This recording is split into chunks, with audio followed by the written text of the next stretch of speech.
ahojte, hovorím si, že nahrám to na storku, aby som vám to nemusela každému zvlášť písať.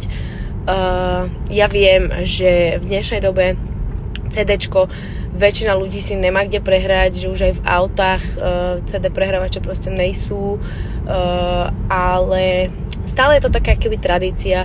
Viem, že veľa ľudí proste zbiera tie CDčka, že má proste moje všetky albumy na CDčkách a je to skôr také, že je to o tom proste mať to fyzicky, není to o tom počúvať to z CDčka.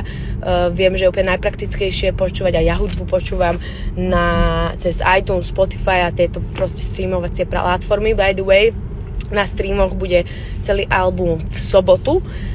Takže len teda som chcela, aby ste vedeli proste, že ja to chápem, ale robím proste to CDčko hlavne pre tých, ktorí zbierajú tie CDčka a chcú mať proste na poličke ďalší